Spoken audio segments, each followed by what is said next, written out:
ya el doctor Flores tiene una cosita técnica y ya en un minuto está. Qué pena, ya algo le pasó con el sistema. Ya va a funcionar. ¿Alguna otra pregunta más a Claro. los expositores, Salilla, mientras se conecta el doctor? Aquí veo, aquí ya. Okay. Ya está, ya. Okay. Buenos días, qué pena con ustedes, es que me atropella la tecnología. Primero que todo, quiero agradecer a la doctora Iris por la invitación. De verdad que es un placer. Hacía ya mucho tiempo que queríamos tener esa oportunidad. Lo habíamos planificado en varias ocasiones, pero desgraciadamente no se había dado la oportunidad, pero pues qué bueno volvernos a encontrar ahora. No tengo pantalla todavía.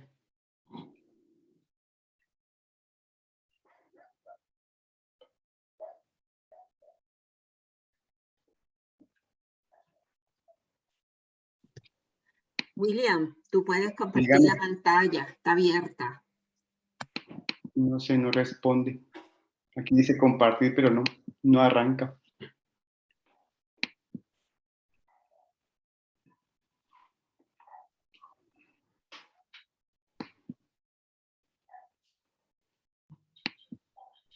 Está abierta a compartir, William.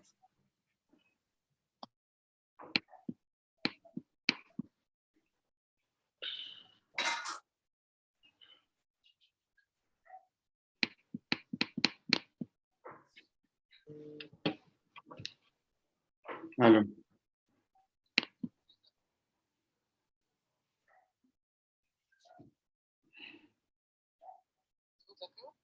Nieto. Ay, María.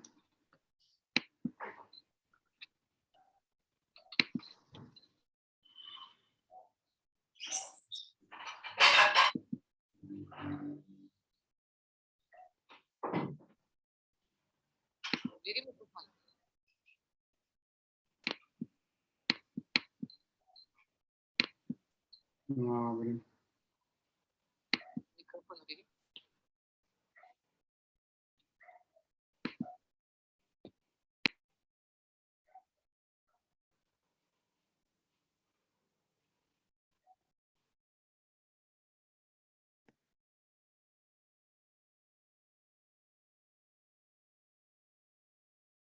Quizás si recomienzas el ordenador, tu ordenador. Willy, revisa, sí, cuando le das compartir te debe aparecer una pantalla y luego debes darle clic sobre la pantalla. Yo te sugiero la pantalla de compartir todos los datos y ahí ya eso está bien, muy bien.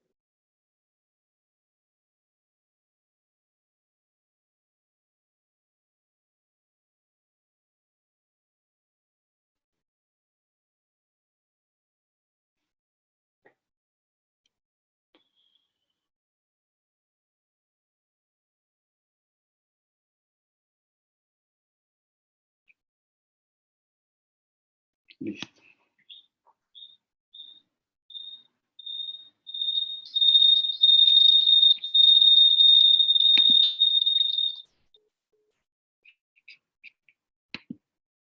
¿Se ve así?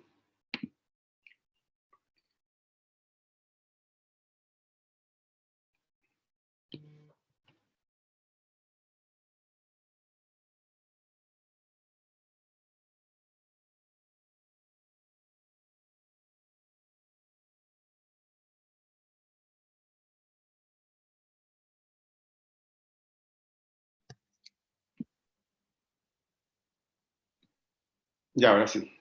¿Se ve? Ahora Perfecto. Sí, doctor. Bueno. Otra vez, buenos días, ¿cómo les va? Mucho gusto, mi nombre es William Flores. Primero que todo, quiero agradecer a la doctora Isis por la invitación y extenderles a todos un cordial saludo. Vamos a hablar hoy de la fototerapia, la terapia láser. De las primeras personas que incidió en el desarrollo de la terapia lumínica fue Nielsen Rydberg. Nielsen Rydberg fue un médico, el cual, con base en su trabajo, empezó a identificar que había ciertas terapias de luz que generaban bienestar a sus pacientes, entre ellos los problemas cutáneos. Es así como descubrió que la luz ultravioleta generaba bienestar en los pacientes con problemas cutáneos como psoriasis, algunos simpéticos, y de esa manera creó una lámpara que se llamaba la lámpara voltaica o luz de Tinsen. De esta manera inició un tratamiento para pacientes y escribió un manual de manejo, lo que le generó la posibilidad de obtener un premio Nobel de Fisiología y Medicina en 1903. La señora Jane Watts fue una enfermera. Como todo en medicina se da por observación, esta no fue la excepción. Esta señora, con medio de su trabajo, se dio cuenta que los recién nacidos que tienen ictericia neonatal y estaban más cerca de las ventanas de su hospital, tenían recuperación mucho más rápido con relación a los que estaban más distantes de las mismas. Es así como empezó a pasear los niños con el poco sol que hay en Inglaterra, por supuesto, y notó que en una cierta ocasión el médico le preguntó por qué el niño tenía un parche amarillo en el lugar del pañal y el resto de la piel estaba bien. Era la zona que había estado expuesta al sol, había mejorado el color, más sin embargo la que no estaba expuesta no obtuvo el mismo resultado. Es así como en 1956 se realizaron varios estudios y se encontró que la luz solar, entre ellas la luz violeta, ¿alguna pregunta? Generaba bienestar a sus pacientes y generaba mejoría en la concentración de bilirrubina en sangre. Ya lo que fue más la tecnología láser como tal, uno de los precursores de ella fue Theodore Harold. Theodore Harold fue un físico americano de origen judío, quien en 1962 obtuvo el primer láser de rubí creado en la Tierra. Es por ello que pues, hizo su empresa y generó la primera compañía para la producción de terapia de láseres. En su momento pues eran de muy corta acción, por supuesto, por eran de rubí. Es así como apareció el espectro electromagnético. El espectro electromagnético es bastante amplio, va desde 10 a la menos 15 hasta 10 a la 7, o sea, el rango de acción es muy amplio, pero el ojo humano definitivamente es muy corto para tener esa longitud de onda. Nosotros podemos ver solamente entre los 400 nanómetros y 750 nanómetros. Definitivamente que nos hace de las especies más ciegas de la Tierra, podría decirse, porque los insectos tienen mucho mejor espectro de visión que nosotros en el campo visual. Es así que hay diferencias de luz. Una cosa es la luz solar, otra cosa es la luz incandescente y otra cosa es la luz láser. Ellas tienen diferencias abismales con respecto a que, por ejemplo, la luz solar tiene múltiples longitudes de ondas y son incoherentes. ¿Qué significa eso? Que viajan a distintas longitudes de onda y a distintas frecuencias. Por ello, tienen muchos espectros de luz. Cuando tenemos una luz única, por ejemplo, la luz de la bombilla, ella es, si bien es cierto, puede ser monocromática. ¿Por qué? Porque tiene un solo color. Ella es incoherente. ¿Por qué? Porque las longitudes de ondas cada una viaja por separado. ¿Qué es lo que hace el láser? El láser genera una coherencia y una monocromaticidad. O sea, las ondas todas van a viajar en la misma longitud de onda, en el mismo espectro y a la misma velocidad, lo que le genera la direccionalidad misma. Es así como la definición del láser se considera que es un dispositivo. ¿Por qué dispositivo? Porque es creado. No existe en la naturaleza un elemento que genere o un ser vivo que genere luz láser. No lo existe. Por eso hay un dispositivo óptico que genera una luz luminosa de una sola frecuencia, monocromática, coherente y muy intensa, mediante estimulación eléctrica o térmica de los átomos, moléculas y iones en una materia. Las características básicas de la luz láser es monocromaticidad. ¿Por qué? Porque el láser siempre será de un solo color. Coherente. ¿Por qué? Porque todas las ondas viajan en la misma longitud de onda. Unidireccional. ¿Por qué? Porque va en una dirección solamente. Se refleja exactamente, ¿por qué? Porque si usted coloca una luz láser dentro de una habitación, toda la habitación se va a irradiar con el color de la luz con la que está interviniendo, a diferencia de la bombilla. Y refracta, ¿por qué? Porque a través del prisma puede llegar a desbaratarse la luz. Es así como los láseres se clasifican según el medio activo, o sea, depende del elemento que estén formados, según el nivel de potencia que se use para los mismos, según el espectro en el cual se determine su acción y cómo va a ser su efecto biológico en los tejidos los cuales van a hacer efecto del manejo del láser. Igualmente se puede generar por su medio activo, o sea, ¿cómo se hacen? Hay unos que son de helio y de neón, unos que son de arsénico y galio y unos que son de óxido y carbono. Los láseres también se caracterizan por su potencia, son los de baja potencia y los de alta potencia. Los de alta potencia son fotodestructores, o sea, son láseres que tienen alto, o sea, por encima de 10 watts, ¿cierto? Eso indica que ellos generan calor. Al generar calor, generan fotodestrucción y generan una evaporación del agua. Y son, en su mayoría, son láseres de monóxido de oxígeno. Y igualmente cauterizan, destruyen y tienen propiedades como coagulantes. Son los que se usan corrientemente láseres de corte en cirugía. La nueva tecnología que apareció últimamente es los láseres de baja intensidad o baja potencia, que pueden ir, aquí está de 5, pueden ir inclusive de 0.5 milivolts a 700 milivoltios. ¿Ellos qué hacen? Generan una fotoactivación. Ellos pueden ser de helio neón o arsénico galio. De helio neón son de gas, y los de arsénico y galio son láseres blandos. Bueno, y ellos tienen una acción directa sobre la hemoglobina, sobre la formación de ATP, por ser fotorreceptores, y pueden ser multifuncionales, depende de la longitud de onda que se esté estimulando el organismo. Cuando hablamos de longitudes de ondas, hacemos referencia a aquellas frecuencias en las cuales el ojo humano, primero, puede ver, y dos, tiene un estímulo benéfico en el organismo. Igualmente, dependiendo de la longitud de onda, se va a ver si el láser tiene una acción profunda o una acción superficial. Las longitudes de onda que van entre 100 y 780 nanómetros son de menor penetración, ¿cierto? Entonces se considera que ellos pueden penetrar son de 8 milímetros, en algunos libros dicen, en otros dicen que puede alcanzar hasta inclusive menor. Y la mayor penetración son los que van entre 780 y 3000 nanómetros. Los de 3000 nanómetros es un poquito más complicado encontrarlos. ¿Por qué? Porque la fabricación es bastante compleja y la medición del rayo pues se dificulta en su parametrización. Entonces, este rayo tiene una penetración entre 2 centímetros, 5 centímetros, en algunos reportes se habla hasta de 8 centímetros. De igual manera, hay un estudio en Silver, el cual nos muestran aquí la gráfica, ¿cierto? Cómo es la penetración de cada uno de los rayos. Si ella es lo suficientemente fuerte, pues puede ser más profunda. Si es muy alta, pues, si es muy superior, pues va a ser superficial. Pero inclusive hay un efecto, no es directamente proporcional.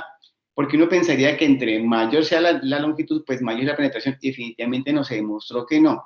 Las longitudes de onda que mejor penetración tienen están entre los 904 y 670 nanómetros, con una mejor acción sobre 830 nanómetros. Eso se demostró, ese es un estudio del 2012. Entonces también tenemos los láseres según su efecto biológico. Entonces tenemos los láseres de corte, que son los que usamos en cirugía, que hablábamos que son de alta potencia, que generan corte y deshidratación y desnaturalización de las moléculas, y están los láseres blandos, que es el que tenemos en la actualidad. ¿Cómo funciona este tipo de tecnologías?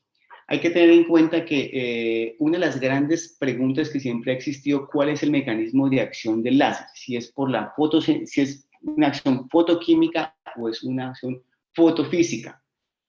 Las teorías han demostrado más que es una acción más fotofísica que fotoquímica, y se basa en que la potencia de la luz láser usada en la estimulación de los organismos vivos son extremadamente bajas, y el espectro electromagnético es muy reducido, lo que a su vez limita el margen de acción de los niveles de excitación eléctrica, por lo que se considera que la acción directa sobre el sistema biológico es fotofísica.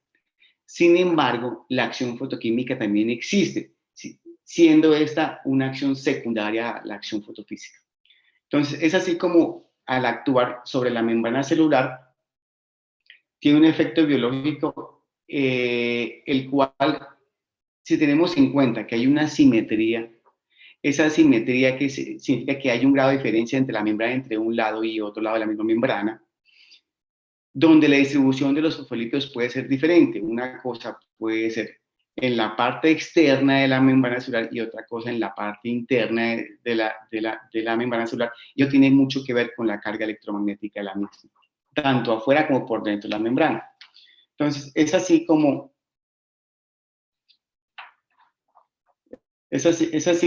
se creó la teoría de los parámetros en los cuales la membrana plasmática presenta propiedades electromagnéticas, dando así a entender que la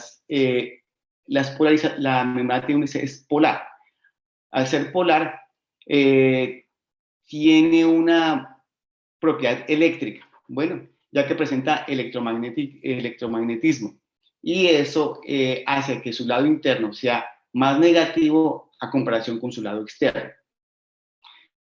Eso, por ende, determina los efectos osmóticos, ya que es capaz de influenciar directamente en los iones debido a que ejerce una permeabilidad selectiva sobre ellos. Esto hace que se encuentren diferentes concentraciones a un lado de la membrana o al otro lado de la membrana. Y eso hace que su naturaleza lipídica, la membrana, sea permeable a ciertos tipos de iones dependiendo de su ubicación. Y eso también tiene que ver con la excitabilidad, o sea, la capacidad de excitación de la membrana. Entonces, cuando hablamos de excitabilidad, es la acción iónica de uno u otro lado de la membrana celular. Entonces, con eso se tiene en cuenta que hay unos factores los cuales se llaman sistemas de canales iónicos.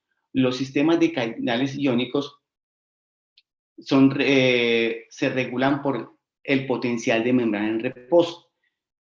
El potencial de membrana es la que va a coordinar la apertura o el cierre de alguno de los canales. Por eso es que hay canales para el sodio, canales para potasio y canales para el cloro. Es así que esa distribución iónica se está dirigida a buscar el equilibrio entre lo que es la parte interna y la parte externa de la membrana celular. En condiciones de reposo, la membrana celular es permeable a el potasio, porque es un canal que siempre está abierto, por ser dada su condición de ánodo y cátodo. Entonces una parte es positiva y la parte es negativa, y esta parte de abajo tiende a ser negativa y esta tiende a ser positiva, lo que hace que ese cambio de potencial de membrana genere estabilidad de la misma. Entonces, es así como hay que entender una cosa que para que se produzca ese equilibrio existe una cosa que se llama el umbral de excitación de la membrana. El umbral de excitación de la membrana está dado por una fuerza electromagnética que genera dado por un impulso eléctrico. Con los resultados de los cambios iónicos electromagnéticos se aumenta el potencial energético de la célula, el cual se mantiene a raíz de las gradientes de concentración de sodio. Cuando las transformaciones energéticas ocurren en un sistema aislado, hay que tener en cuenta que los seres vivos somos unos sistemas. Vamos a ser repetitivos en ciertos conceptos que se han hablado durante el día, pues sobre todo en la teoría de sistemas. ¿Por qué? Porque es que estamos actuando a un nivel molecular. Entonces es evidente que hay que empezar por lo micro para descender a lo macro. Entonces, cuando tenemos un entorno y hablamos de sistemas aislados, sistemas cerrados, sistemas abiertos, un ejemplo básico de un sistema aislado es el universo. El universo es un sistema aislado, ¿por qué? Porque no tiene intercambio con nadie, pues que sepamos, por supuesto. Entonces, eso hace que los sistemas cerrados tengan intercambios de un solo elemento, bien sea de energía, de entrada y de salida, pero no hay intercambio de materia. Los sistemas abiertos sí tienen intercambio tanto de energía como de materia, y eso es lo que hace que se cumpla una de las primeras leyes de la termodinámica. Entonces, que la energía no se crea, no se destruye, solo se transforma. sistemas vivos, si bien es cierto, realizan un trabajo como reproducirse, moverse, renovar tejidos, se mantiene en equilibrio, ¿cierto? Y eso se llama un sistema abierto, pero tiene un equilibrio dinámico. O sea, es un sistema abierto dentro de un sistema aislado. ¿Eso qué ha hecho? Que los seres vivos, al hacer sistemas abiertos, han tenido que empezar a transformar los tipos de energía. Entonces, la energía eléctrica se convierte en energía lumínica y calor, la energía química se convierte en energía cinética y trabajo mecánico, la energía química se convierte en energía lumínica y la energía lumínica en energía eléctrica. Es de esta manera como se van transformando los sistemas energéticos en el cuerpo para dar paso a las funciones celulares y con base a eso, pues las funciones orgánicas. Es importante determinar que al ser los sistemas biológicos, sistemas abiertos, hay un intercambio de materia y un intercambio de energía. De igual manera, hay que tener cosas claras como, por ejemplo, que el electrón es la partícula básica que porta electricidad. El fotón es la partícula básica que porta la luz. Y el fonón es la partícula que aporta la vibración mecánica. Bueno, el fonón real no es una partícula, es una subpartícula. Es lo que hablaba el doctor Carlos Alejandro López esta mañana, que decía que hay ferniones y bosones. Bueno, el fenón hace parte de los bosones. ¿Por qué? Porque tiene un spin de un número entero que es 1. Y eso le genera un movimiento diferente a los demás. Hace que la diferencia entre el sonido y la luz es el medio en el cual se desarrolla. Si bien es cierto, la luz puede generar sonido, el sonido no podría generar luz. ¿Por qué? Porque la luz sí puede difundirse en el espacio. El sonido no, el sonido requiere un medio para difundirse. ¿Eso qué ha hecho? Que al usar fotones y con ellos estimular los tejidos vivos, se generan ciertas cosas como son la reflexión difusa, la absorción, porque es que no todos son absorbidos de la misma manera, y es aquí donde la diferencial de membrana tiene un efecto preponderante. Hablábamos de que la membrana no es igual en todas partes, ella tiene diferente por la distribución de los fosfolípidos, y dependiendo del lugar donde se afecte el fotón ingrese, será la acción que va a tener. Se demostró que los fotones tienen mayor acción en un espectro muy pequeño, que es la ventana terapéutica que hay, donde la mayoría de los elementos pueden ser afectados por la luz, así como el agua, la oximoglobina, la melanina, las proteínas. Eso ha hecho que se generen patrones en los cuales la luz tiene una referencia directa sobre los tejidos, generando una cosa que es, yo pensaría que lo más importante, que es el caso acá, que es por qué el láser actúa sobre los elementos vivos. Hay que tener en cuenta que cuando a consecuencia del mantenimiento de la fotoinducción en las micromoléculas, por un lado hay cambios estructurales en las moléculas del agua, ¿cierto? Porque sabemos que las células hay en un medio líquido, y para pasarlas a su fase líquida, y otra es para liberación de calcio. Entonces, los fotones viajan mucho más rápido en el medio líquido, y eso ha hecho que estimule una cosa que se llama la vibración celular. La vibración celular es ese movimiento que genera el fonón, ¿cierto? Que hablábamos que es la partícula que es de la aporta la vibración mecánica, es una subpartícula que se deriva del del fotón, y ha hecho que esta subpartícula es la que realmente va a generar un estado de conmoción, o sea, de movimiento. Ese movimiento va a generar, como todos sabemos, el movimiento genera calor.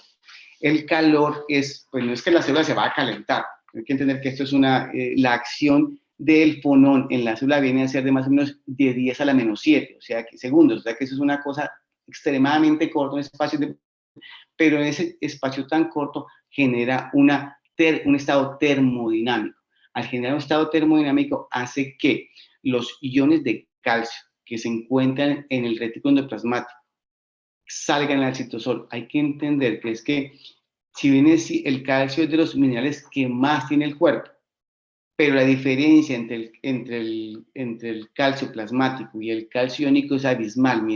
Puede haber en el calcio sérico 20.000 veces más calcio que en el calcio iónico. Sin embargo, porque haya más afuera no significa que se va a invadir la célula, para nada. Si bien el calcio es de los minerales que prácticamente el cuerpo recicla, él va a reciclar, así como el calcio activa los efectos biológicos y se devuelve a su sitio de origen. ¿Por qué? Porque la salida del calcio es una acción activa, por ser activa requiere ATP.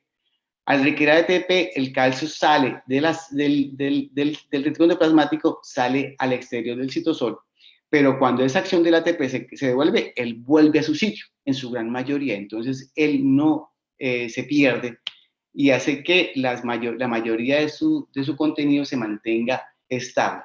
Cuando hay deterioro grave de la concentración de calcio iónico en productos, por ejemplo, como anemias severas, estados proteinéricos severos, en niños pequeños como el kwashiorkor, en adultos como la nutrición crónica severa, eso ha hecho que el calcio sérico sí se baja. Entonces, por ende, el paciente entra en un estado letárgico. Se ha demostrado que las vibraciones de la membrana celular por acción del efecto termodinámico genera un espectro de luz, lo que hablábamos hace rato. Entonces, esto ha hecho que, ¿por qué? Porque es un contenido líquido. Al ser contenido líquido se puede generar. Si bien es cierto, esto es creado a través de un instrumento musical que se llama el xilofón, se demostró que las frecuencias bajas son las que más injerencia tienen en el desarrollo de los cambios iónicos a nivel de la membrana celular. Como hablamos del calcio, el calcio es el preponderante en el desarrollo de múltiples factores que generan bienestar en la célula. Entonces, el efecto de la luz láser puede ser un efecto primario y un efecto secundario y puede tener efectos posteriores. Los efectos primarios son cambios a nivel electrónico en las moléculas de sustancias vivas, en el reordenamiento estructural atómico, ¿cierto? Y cambios termodinámicos. Este cambio termodinámico local es es el meollo del asunto, bueno, el cual conlleva la concentración de iones de calcio en el citosol. Ese es el efecto primario. Por eso es que decimos que la acción primaria en el objeto biológico es la fotoestimulación. Los efectos secundarios ya son más de carácter químico, ¿cierto? ¿Por qué? Porque hacemos que salga el calcio, entonces hay difusión de la concentración de calcio en la célula, ¿cierto? Eso genera una difusión de efecto en cadena entre las mismas células, porque esa información, el principio de vecindad se genera en este caso y empieza una estimulación en cadena. Y se estimulan todos los procesos biológicos a nivel celular. De igual forma genera cambios en el estado funcional de las unidades biológicas por separado, a nivel celular, a nivel orgánico y en su totalidad. Y hay efectos ya posteriores, ¿cierto? Que es la creación de productos de intercambio en los tejidos, realimentando los sistemas a cargo de los procesos de regulación inmunológica, humoral y endocrina. Entonces, hay que tener en cuenta que es que el efecto de la luz láser es a un nivel microscópico, a nivel micromolecular. ¿Por qué? Porque es la absorción del fonón, ¿cierto? El cual genera un estado vibracional, el cual genera un estado termodinámico. Como le repito, no es que se caliente la célula completamente, no faltaba más. ¿Por qué? Porque esa acción termodinámica dura solamente 10 a la menos 7 segundos, o sea que es extremadamente corto. Sin embargo, es suficiente ¿para qué? Para que se activen los procesos de salida del calcio del retículo endoplasmático al citosol. Ahí es cuando se desarrollan efectos como después de la absorción del fotón por los componentes intracelulares.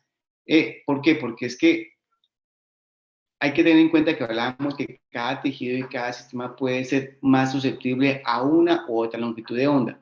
Pero después de que el elemento intracelular sea estimulado con la longitud de onda, ese cuerpo se va a activar, ¿cierto?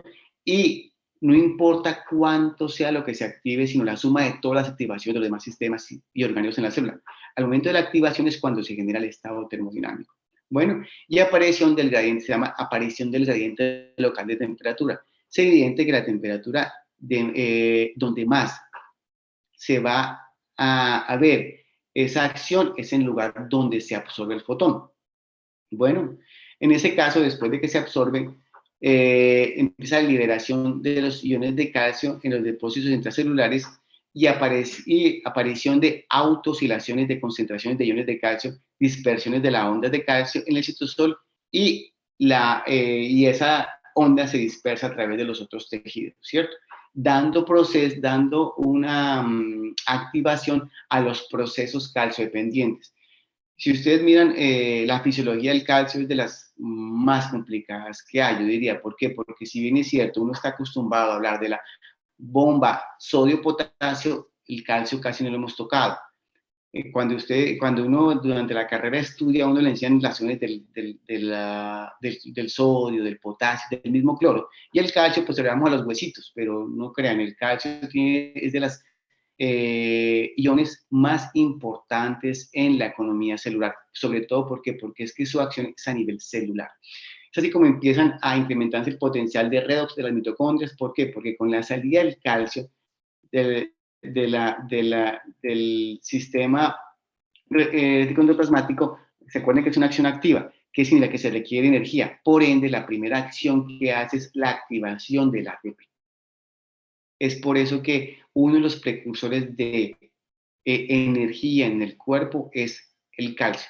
¿Por qué? Porque si el calcio no se moviliza, la mitocondria no se activa. Y si no se activa, no vamos a tener ATP.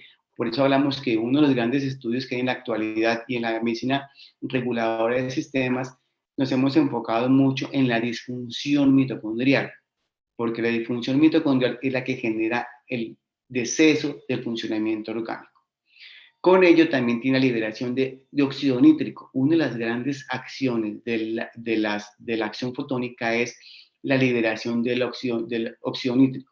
Sabemos que el mejor vasodilatador existente en el organismo es el óxido nítrico. Por ende, una de las acciones que más tiene preponderancia en la terapia láser es la terapia de revascularización, o mejor, del desarrollo reológico del sistema sanguíneo. La liberación de formas activas de oxígeno. Aquí, si ustedes manejan ozono, se han dado cuenta que esto es algo muy similar a esto, ¿cierto? La liberación de las formas activas de oxígeno, ¿qué significa eso? Que activa el sistema antioxidante. Recordemos que nosotros somos al ser seres oxígeno dependientes, nos oxidamos. Al oxidarnos, pues eso definitivamente nos mataría. La activación de los sistemas antioxidantes es lo que hace que nos mantengamos en un completo equilibrio.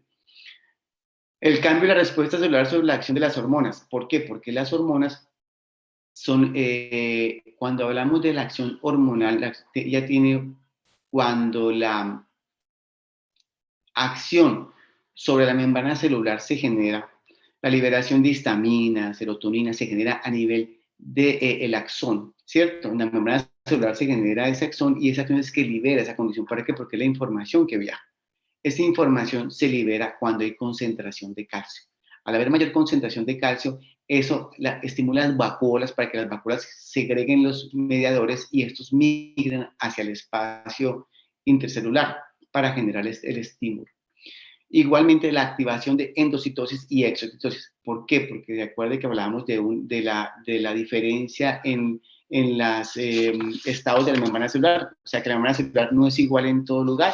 Eso quiere decir que donde actúa el láser, esa membrana se vuelve más delgada y más receptiva al paso de los fotones. Y por ende, eso hace que aumente la concentración de factores precursores al desarrollo del intercambio celular. Igualmente, tiene influencia en los procesos fisiológicos a nivel del organismo, como la microcirculación, la inflamación, la regulación neurohumoral, procesos reparativos, procesos inmunológicos también, y acción espasmolítica. El láser aumenta la vasodilatación, genera por la acción de la secreción del óxido nítrico. Es evidente que uno de los mejores estímulos para aliviar los espasmos definitivamente es el láser. Es así como las nuevas tecnologías nos han dado la posibilidad de conocer un nuevo aparato que es el LASMIC Block. LASMIC Block es un aparato de láser, el cual tiene la gran posibilidad de generarnos altas frecuencias con, potencias bajas, que siempre son estables, ¿cierto? Y con longitud de ondas también, que siempre van a ser estables, lo que los hace muy, pero muy seguros.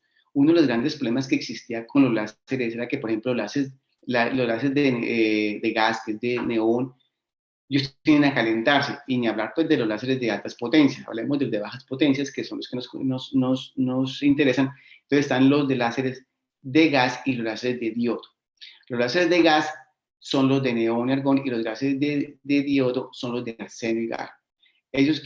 ¿Cómo funciona esto? Entonces, para que me entiendan eso, haga de cuenta que son dos plaquitas, ¿cierto? Y una corriente eléctrica pasa en medio de las dos. La corriente eléctrica tiene una altísima potencia y hace que los electrones salten de un lado para otro. Al saltar de una rejilla a otra rejilla libera un electrón. Ese electrón genera un fotón, y el que sale es el fotón. Entonces, por eso no se desgasta, porque el que sale es el fotón. Se pierde un electrón, pero ese electrón se recupera después cuando vuelve a su plaqueta original. Al saltar de una placa a la otra, ese electrón se sale, ¿cierto? Pierde un electrón. Entonces, eso que ha generado la posibilidad de tener un aparato que es muy seguro. ¿Por qué? Porque siempre se va a generar la misma longitud de onda, que es el color, se va a generar la misma potencia. Lo único que va a variar aquí es el tiempo de exposición, porque eso lo regula uno, ¿cierto? Y la frecuencia del impulso que va a hacer. La frecuencia se da en hertz, ¿cierto? Y la frecuencia es la cantidad de impulsos por segundo, la cual puede ser en este caso desde 80 hertz hasta 10.000 hertz, que definitivamente es bastante alta, y a través de una fibra óptica, la cual va a ir colocada en la vena del paciente. Después, más adelante hablamos de ese pequeño detalle. Los láseres pueden ser en sus longitudes de onda de 405 hasta 635 nanómetros. Estos son las longitudes biológicamente activas, las cuales han demostrado que tienen injerencia sobre los tejidos vivos. Y hay otros que son, este es un láser que es de manual, que tiene la posibilidad de ser bien sea 635 nanómetros o de 904 nanómetros. ¿Qué son estos de acá? La gran ventaja de estos es que, por ejemplo, tienen 1, 2, 3, 4. Tienen 4 salidas láser. Se considera que la densidad de la acción del láser está dada por centímetro cuadrado. Por cada centímetro cuadrado se genera un joules, ¿cierto? Y eso se multiplica por la frecuencia. O sea, entre mayor frecuencia, mayor penetración. Pero no en todos los láseres. Hay que tener en cuenta que por ejemplo, este láser que vemos acá, que es el 635, él es un láser. Recuerda que hablamos de longitudes de onda, la 635 es el rojo. O sea, vemos rojo, ¿por qué? Porque el espectro humano es el último color que puede ver, de ahí para allá no ve más. Y aquí está el 904, que es el infrarrojo. Entonces el ojo humano no ve esta señal. Entonces, cada uno tiene una salida de 8 cañones, lo cual genera una densidad en superficie de 8 centímetros. O sea, por cada área que se puede irradiar 8 centímetros solamente de superficie. Entonces tenemos la luz azul, la luz verde y la luz roja. O sea, el rayo ultravioleta, que es de 365 nanómetros, que es solamente a 2 milivoltios. Tenemos el 635, que es solamente 2 milivoltios. Esto es lo que hace los equipos extremadamente seguros. Usted nunca va a irradiar a su paciente por encima de 2 milivoltios. Nunca. Y esa longitud de onda nunca va a cambiar. Eso es lo que hace un láser estable y un láser blando. Y está el láser de 525 nanómetros, que sí viene a 20 milivoltios, por lo que se quiere con él es generar otra acción en el cuerpo, que es la disminución del estímulo.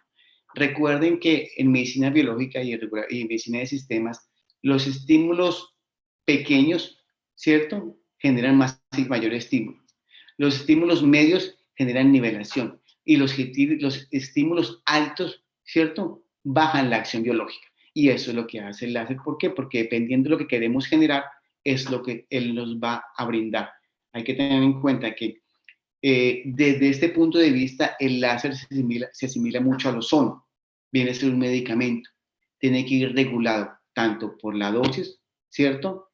Como la intensidad, como su regularidad en el tiempo. Es importante tener en cuenta, así como se usa el ozono, también se puede, esos principios también se ajustan a la terapia láser. Tenemos también un acupuntor. Dentro de la medicina biológica está, y una de las herramientas que tenemos los médicos que tenemos medicina de sistemas y medicina biológica es la posibilidad de hacer acupuntura. Entonces, con una penetración de 3 centímetros, entonces uno definitivamente es claro que usted puede con una luz roja irradiar el punto de acupuntura y estimularlo de la misma manera que lo haría con una aguja. Bueno, ¿por qué? Porque es que, volvemos al principio, estamos actuando sobre el estado electromagnético de la célula.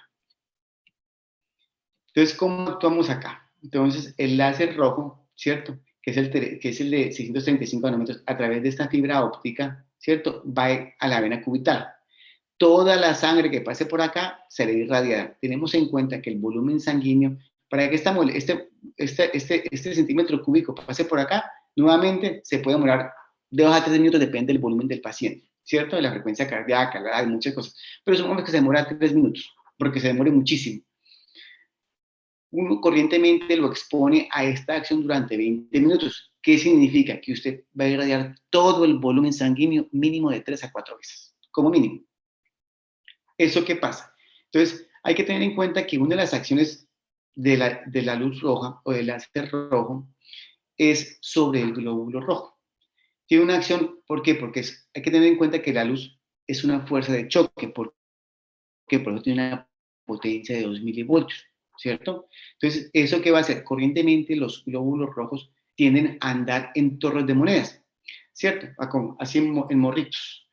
¿Eso qué hace? Eso limita varias cosas, como es la velocidad de transporte, el volumen de transporte, ¿por qué? Porque no se expande completamente. Y otra cosa, estabiliza demasiado el potencial de membrana. ¿Qué significa eso? Que la membrana se vuelve igual en todas sus superficies. Una de las cosas importantes, las características más importantes del glóbulo rojo, aparte de su transporte de oxígeno, es su capacidad de cambiar de forma, o sea, de su membrana ser más maleable, para llegar a las partes más recónditas y poder generar un intercambio de gases, intercambio allí. Sobre todo en el alveolo, tenemos en cuenta que el intercambio se hace a través de permeabilidad del alveolo, ¿cierto? Entonces tiene que pasar por esos pequeños poros para que genere la permeabilidad y con ello hace que si él no puede cambiar, posiblemente no va a haber intercambio y es lo que pasa en muchos pacientes con EPOC. Entonces, de esa manera, al ir mejorando su potencial de membrana y perder esa condición tan estable que tiene, cuando el láser lo golpea y lo separa de su torre de monedas, él genera una cosa que se llama un spin, que el doctor Carlos Alejandro está poniendo también esta mañana, el spin. El spin es ese levógiro de estrógeno, suelven levógiros. Al ser levógiros, hace que su membrana tenga una estabilidad mucho más maleable. Es un poquito más complicado, pero a grosso modo, así, porque se saca un ojo con esa física uno. De igual manera, hay que tener en cuenta que también existe un rayo ultravioleta, que era que hablábamos, el azul, el de 360. Cuando hablábamos de que el señor Nielsen Reiber identificó la luz ultravioleta como una acción en la cual algunos tipos de bacterias, virus y hongos que se encuentren en esa longitud de onda van a tener una acción deleteria sobre su membrana celular, generándole daños en la estructura misma, inclusive no porque los vaya a eliminar per se, pero sí los deteriora. Y eso hace que el cuerpo tenga un mejor reconocimiento. Al tener el dispositivo en la vena puesto, pues imagínense, y vamos a hacer exactamente lo mismo. Todos los elementos sanguíneos que pasen por acá van a ser irradiados. ¿Por qué? Porque es que hay que tener en cuenta que es que la sangre es un tejido dinámico. La sangre es un tejido, lo único es que es dinámico. O sea, está en constante movimiento. Una de las cosas, bueno, una de las cosas que yo pienso que el láser nos genera y que es poco conocido, todos siempre hemos sabido que la sangre se desplaza con una fuerza hidrodinámica a raíz de un impulso cardíaco. O sea, lo que mueve la sangre es el corazón. Eso es completamente cierto. Pero hay otra acción también, que es el movimiento oscilatorio de los vasos sanguíneos y el potencial de membrana del endotelio. Una de las grandes teorías que hay en la actualidad, teoría no, porque ya es una ciencia, ya se considera que la disfunción endotelial es una enfermedad. ¿Es por qué? Porque ese endotelio cambia de potencial de membrana. Entonces, si tenemos dos imanes, los imanes tienen un lado que se atraen y un lado que se repelen. Eso significa que las paredes tienen una potencial de membrana y los celos tienen otro. Y se repelen, no se pegan. Por eso es que la sangre se desplaza corrientemente. De eso sumado al movimiento oscilatorio genera una fuerza hidrodinámica duplicada. O sea, aumenta el potencial hidrodinámico del fluido sanguíneo. ¿Con eso qué pasa? Cuando las paredes del endotelio se dañan, bien sea por placas heteromatosas, bien sea por trastornos inflamatorios crónicos, bien sea por acumuladores de calcio, eso hace que la rigidez de la pared pierda su capacidad elástica, pues, valga la redundancia, y con ello cambia el potencial de membrana. Eso conlleva a que aumente la adherencia plaquetaria en la pared, ¿cierto? Y no solamente las plaquetas, sino pues, de otro tipo de células, y aumente la resistencia vascular periférica. Eso conlleva a que el corazón tenga que bombear sangre más duro para que llegue más lejos. Y aún así eso no le garantiza que tenga una perfusión, perdón, como debería ser. Y está el láser verde. El láser verde es de los que se usa para, como es una mayor potencia, ¿cierto? Entonces ella va a inhibir ciertos procesos de información con respecto a la multiplicación celular. ¿Qué es lo que pasa? Lo que pasa es que el cuerpo es como, el sistema biológico es como una gran cinta productora, ¿cierto? Entonces produce miles y miles y miles de células. Y llega un parte donde hace un feedback, es una retroalimentación, una revisión. Entonces mira, sirve, no sirve, no sirve.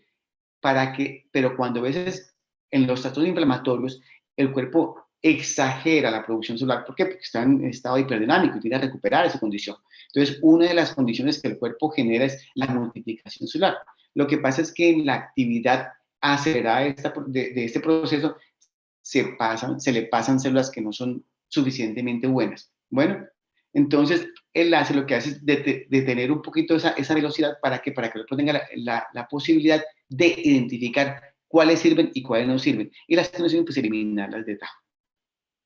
Entonces, es así como hablábamos que ahora el láser, al tener una acción vasodilatadora, hacer una acción de producción de dióxido nítrico, al tener una acción espasmolítica, está indicada para procesos crónicos, manejo del dolor crónico, sobre todo en las hernias discales. Entonces, este paciente aquí tuvo una cirugía, es un paciente joven con una cirugía y quedó con un dolor por retracción. El hombre, pues, es un paciente joven y meniste y con ese dolor, pues, no podía moverse. Entonces, se le coloca láser en la parte del dolor, ¿cierto? Sabemos que si bien es cierto, la luz roja no tiene una gran penetración, al colocarla con la aguja, vencemos la resistencia de la piel. Ya tenemos un punto a favor. Tenemos la longitud de la aguja, ¿cierto? Y más encima de los 3 centímetros más. ¿Qué significa eso? Que yo no tengo que llegar a la médula ósea, pues, para irradiarla. Con que solamente esté cerca de la misma, el principio de vecindad va a generar la acción junto con el fotón y la migración del fotón. Entonces, eso hace que genere un estado hiperdinámico en esa zona, ¿cierto? Por la hipertermia generada por la acción, y con ello, pues, el transporte de oxígeno se mejora mucho más. Igualmente en esas condiciones de este lado. Esto se puede ayudar con otra acción que es la ducha manual. Ducha manual láser, es que hablábamos ahora hace un momento, que tiene 8 salidas. Si bien es cierto, no tiene la penetración de esta, ella sí me asegura que el líquido, recuerde que todos los trastornos inflamatorios, una de las primeras reacciones es la acumulación de líquido, porque es parte del proceso. Entonces, esa limitación y formación de líquido en esta zona ha hecho que el dolor se mantenga por mucho más en el tiempo. Hay que tener en cuenta que el músculo está metido en una vaina, en un paquete. Ese paquete hace que el músculo se mueva como un pistón. ¿cierto? Al generar líquido en la superficie, ese pistón entre la membrana, entre la fascia, ese líquido inicialmente lubrica, que es la idea, pero con trastorno inflamatorio, ese líquido se aumenta, haciendo presión sobre el músculo mismo, ¿cierto? ¿Qué hace? Limitando la concentración de oxígeno per se, conllevando a que el músculo tenga un metabolismo anaeróbico, que a la postre va a generar ácido láctico y que a la postre va a generar más dolor y se genera un ciclo vicioso, ¿cierto? Y se genera una cosa que se llama la contractura cíclica, ¿cierto? Doctor Carlos Alejandro, que es de Portorgó, conoce mucho más del tema. Si alguna pregunta, él nos puede deslucidar más a fondo el tema. Entonces, aquí es donde se generan estas condiciones para que se vaya restableciendo la condición biológica de la lesión. Entonces, mira, aquí está. Entonces, esta paciente aprende con una sacroilitis, una coxalgia crónica a raíz de un trauma que tuvo por caída de su propia altura con una fractura. Y el dolor, pues, por supuesto, imagínense, ya no puede ni sentarse. Se le coloca láser, se le hace, pues, terapia neural, y eso le ayuda aún más. Y cuando hablamos de las contracturas crónicas, mire, definitivamente por eso los que hacemos medicina biológica ya pasamos al término de medicina integrativa. ¿Por qué? Porque es que nosotros integramos varios métodos, varios técnicas en el manejo de pacientes. Si usted ve que en este caso acá, se le hace terapia neural, se le coloca una vacuum, ¿cierto? Se genera un estado hiperdinámico en esta zona y luego se le coloca láser. Al estar hiperdinámico, toda la sangre que esté acá, eso va a llevar a que se irradie con la luz láser y genere un efecto en cadena, el cual conlleva a la producción de óxido nítrico en esta zona, ¿cierto? Aumentando el proceso metabólico, aumentando la presión ATP y, por supuesto, limitando la restricción muscular por dolor que se tenía. Y con una sesión por semana, 2 o 3 semanas, el dolor que dura 2 años desaparece. Es así como también una de las cosas, yo pensaría que más, que a mí me descrestó, por supuesto, cuando lo conocí, fue la terapia intraarticular. Eso sí me pareció que era una cosa increíble. Entonces, cuando usted irradia una articulación, tiene la posibilidad de generar un rayo láser dentro de la articulación misma, que no es nada, como ustedes ven, no es nada complicado, o sea, solamente hay que tener unas buenas técnicas de asepsia, antisepsia, por supuesto, claro, como las leyes básicas de la medicina, y se puede generar una acción muy, muy, pero muy buena en la rodilla para generarle cambios en los procesos distróficos de la rodilla. O sea, si bien es cierto, es un paciente que es un paciente de edad madura, no es un paciente viejo, pero tiene problemas de rodilla de hace mucho tiempo. Entonces, al generarle esto, se mejora los cambios reológicos dentro de la articulación, y si a esto usted, por ejemplo, le coloca un poquito de ozono previamente bueno, ¿cómo lo hago yo? Yo le hago terapia neural, le coloco ozono y luego le coloco el láser. Entonces, imagínense cómo ese ozono se va a redistribuir, cómo los medicamentos bioreguladores se van a redistribuir dentro de ese cartílago que está lesionado cuando el fotón está abriendo camino para que ese medicamento se impacte entre el cartílago, entre el hueso y el cartílago, que es donde tiene, en la zona de crecimiento, para que restablezca la función del cartílago. Porque el cartílago per se no se alimenta por difusión, pero es de abajo hacia arriba. Entonces, otra ubicación es el hombro. Los pacientes con trastornos de hombro, con hombro congelado, con lesiones del manguito rotador, que no esté roto. Claro, que no esté roto. Si está roto hay que operarlo, eso, lo que está roto está roto. Entonces, pero sí, el hecho de que mejore la perfusión local sí mejora mucho. También se usa para el manejo del vértigo. El vértigo es un trastorno, ¿se acuerda cuando hablábamos de que la migración del fotón y la activación del calcio hace que se genere más fluidez entre las células? Lo que pasa es que uno de los problemas con la labirintitis y con el síndrome Miner es el aumento de la densidad del líquido linfático por cambios hormonales, por trastornos inflamatorios crónicos, ha hecho que ese líquido se vuelva más denso. Al volverse más denso es lo que produce el vértigo. O sea, los cambios de velocidad en el desplazamiento de un lado con relación al otro es lo que genera el mareo. Entonces, ¿qué es lo que pasa? Al exponerlo a la luz láser, ha generado vasodilatación y vuelve a su estado más líquido, ¿cierto? Genera cambios en la densidad. ¿Esto a qué lleva? Pues a que el vértigo, por ende, vaya regulándose. Sin embargo, pues hay que ver que esto es local, hay que mirar si es un trastorno metabólico o otra cosa más. Si es un medio para el manejo sintomático. Bueno, pero si usted no elimina el factor desencadenante, pues simplemente tiene una diabetes terrible y no corrige eso, pues así con su vértigo, eso no tiene vuelta de hoja. De igual manera, se usa para el manejo de la sinusitis. Uno de los grandes problemas que se tienen actualmente es la apnea del sueño. La apnea del sueño está demostrado que se genera a raíz de cambios en la morfología de la nosofaringe por aumento del volumen de los tejidos. Entonces, cuando le colocamos este prisma dentro de la boca al paciente, todas las estructuras que están aquí alrededor, tanto mendálenas como tejidos blandos, van a ser irradiados. ¿Qué significa eso? Que van a mejorar su irrigación sanguínea. El factor predominante en la hipertrofia es la disminución de oxígeno del tejido. Al tejido no tener buen tejido, empiezan multiplicaciones anómalas. Las multiplicaciones anómalas generan, pues, por supuesto, hiperplasia. Entonces, eso es, si bien es cierto, la hipertrofia es una hiperplasia benigna, no deja de ser una hiperplasia. Entonces, al colocarle a someter esta zona a exponerlo a la luz láser, eso le genera un bienestar a futuro bastante marcado. De igualmente, si somos más apegados a la realidad, este sistema se descubrió primero que fue en odontología. Los odontólogos que hacen implantes empezaron a usar terapia láser, pero se dieron cuenta que los láseres de odontología son de acción demasiado corta. 1, 2, al no ser láseres blandos, pueden generar calor y pueden dañar la misma estructura del implante. Entonces, cuando apareció esto, y se lo digo porque yo tengo un compañero odontólogo que es implantólogo, y cuando empezamos a trabajar, él me comentaba que tenía varios pacientes que se le caían los implantes, que lo rechazó, le digo, pues páseme, lo miramos. Y empezamos a manejar esos pacientes de implantes con luz láser, y de una probabilidad de rechazo del 20% bajó al 5%. O sea, es prácticamente les mejora considerablemente la capacidad de adherencia del implante. Y aquí para el manejo para la hipertrofia de cornetes.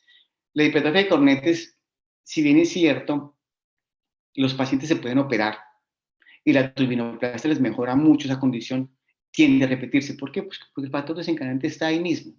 Bueno, cuando mejoramos la permeabilidad del cuáneo, cuando mejoramos disminuimos la secreción de moco, ¿cierto? Eliminamos el factor desencadenante,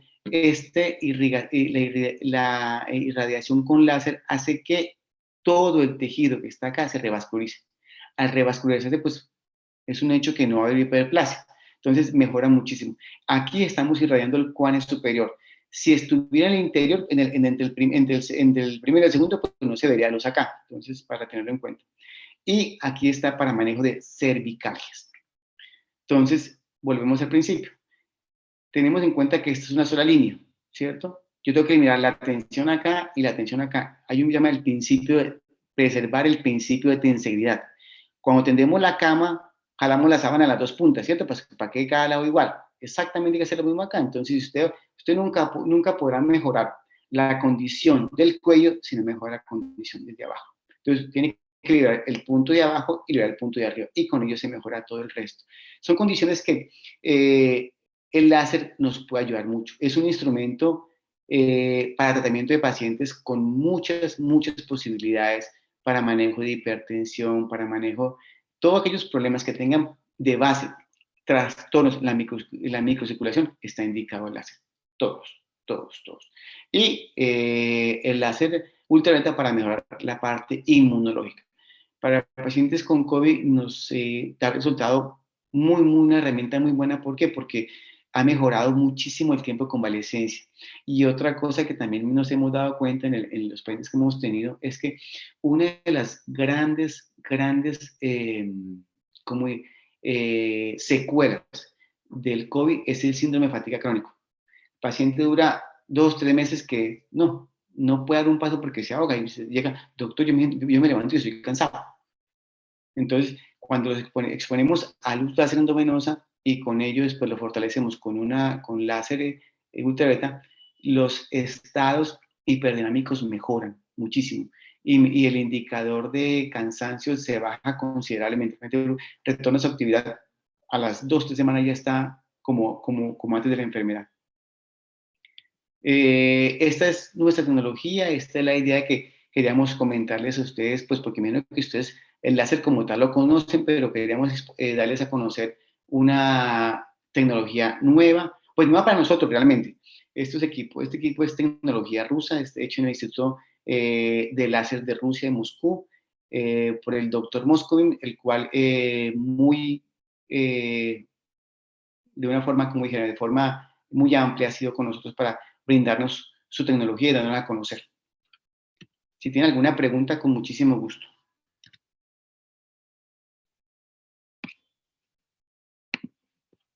Muchas gracias, doctor.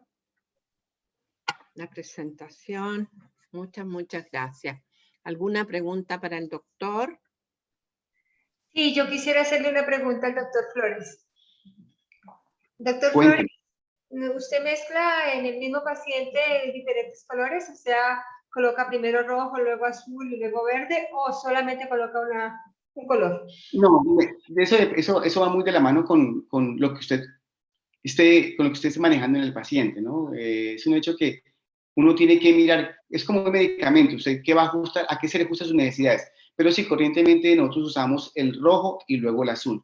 Es un hecho que usted no puede usar 2 rayos diferentes al mismo tiempo en el mismo paciente, porque usted no puede sintonizar un radio con 2 emisoras, o lo estimula con una o lo estimula con la otra, pero no puede generar las dos porque simplemente no va a generar ninguna acción. Una bloquea a la otra. Y en el curso del tratamiento, ¿cómo va incrementando digamos, la estimulación en tiempo, en duración, en intensidad? Dentro de los estudios que se hicieron para que este equipo fuera aceptado en la comunidad médica y tuviera los avales internacionales como es el de la FDA, como la Comunidad Europea y el de Colombia, porque el equipo tiene registro INVIMA. Entonces, en los estudios que se realizaron, hay unas tablas en las cuales se estipula cuánto se usa cada rayo para una u otra patología. Más sin embargo, hay que tener en cuenta que este equipo hay que uno lo ajusta a sus necesidades. Para ir uno regulando la intensidad, usted tiene que ir evaluando el paciente. Cada vez que el paciente usted lo evalúa. Entonces le toma la presión, porque tengamos en cuenta que esto tiene acción vasodilatadora, porque la acción sobre el óxido nítrico es bastante alta. Entonces la vasodilatación es un factor que siempre tiene que tener en cuenta. Entonces, corrientemente, ¿cómo hacemos nosotros? El paciente llega, se le toma, hacemos unas tablas, hacemos unas cuadrículas, y cada vez que el paciente viene, le toma la tensión y se le coloca. Si la tensión sigue inestable, se le va subiendo, dependiendo de la patología que estemos trabajando. Por ejemplo, hagámosle que estamos manejando con hipertensión crónica. Entonces, el paciente empezamos a tomar la presión. Entonces, a medida que el paciente se mantenga la presión estable, vamos subiéndole. Entonces empieza 80, 150, 300, 600, 1500, hasta 3000 Hz le colocamos, ¿cierto? ¿Por qué? Porque es que así como le sube, tiene que descender. ¿Sí me entienden? Entonces, sube a 3000 Hz y usted empezó en 80 y tiene que terminar en 80. Entonces, usted hace la escala. Dependiendo de su paciente, usted va haciendo la escala. Entonces, llega hasta qué punto le estabiliza. Cuando el paciente ya empieza como que a decir, no, doctor, es que a veces me da mareo. Entonces, hay que tener en cuenta por qué. Porque es que la acción del láser también no solamente durante el momento de la exposición. La acción del láser puede inclusive hasta 24 horas sobre el paciente. Entonces, hay que tener en cuenta, usted tiene que ir regulando, va midiéndolo. para que, claro, hay protocolos dentro de los manejos que hay establecidos para tecnología, hay protocolos en los cuales se estipula qué, cómo, dónde y cuándo, y cuánto.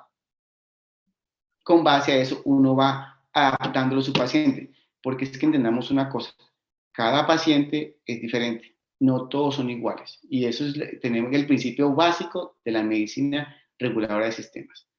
Todos no son iguales, cada paciente es un mundo y por ende requiere un manejo diferente. La presión arterial mía nunca será la de la doña Ana, nunca. La mía es la mía, la de ella es de ella. Ok, muchas gracias. Mucho gusto.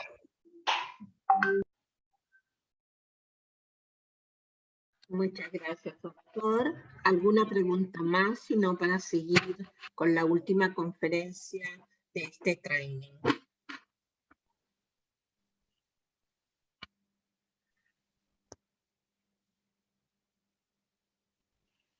Bueno, muchas gracias, muy amables por su atención.